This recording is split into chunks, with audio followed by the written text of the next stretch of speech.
Wara li l-Ministru Edward Zammit Lewis inqabad jgħajjar lil votanti tiegħu ġaħan, issa ħareġ esponent ieħor tal-Partit Laburista li m'għaddejja xejn jgħajjar pubblikament lil kelliem ewlieni tal-Partit Nazzjonalista Peter Agius, sempliċiment għaliex sellem il-memorja tal-ġurnalista Daphne Caruana Galizia. Din id-darba kien iċ-chairperson tal-Midja Laburista Jason Micallef illi ħareġ b'dan l-attakk partiġjan. Fil-fatt fuq Facebook Micallef indirizza lil Peter Agius bil-kliem stupidu u vojt kollok. Dan wara li l-kellim tal-Partit Nazzjonalista poġġa ritratt fuq Facebook fil-post fejn kull xahar tingħata tislima lil Daphne Caruana Galizia. Stil bħal dan huwa sinonimu mal-Partit Laburista u l-midja tiegħu hekk kif l-aħħar xhur kienu karatterizzati minn attakki fost l-oħrajn fuq l-uffiċċju tal-Kummissarju tal-Standards.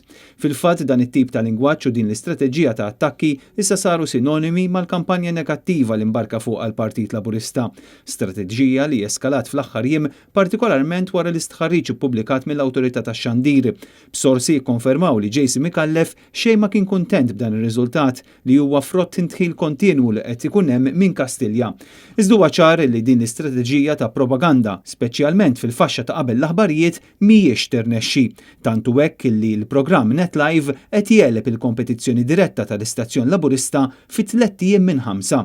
Anke Net News kompla jżid is-saħħa tiegħu partikolarment fuq l-internet fejn l-istazzjonijiet immexxija minn Jason Micallef dejjem skont in-numri qed ikomplu jnaqsu mill-popolarità.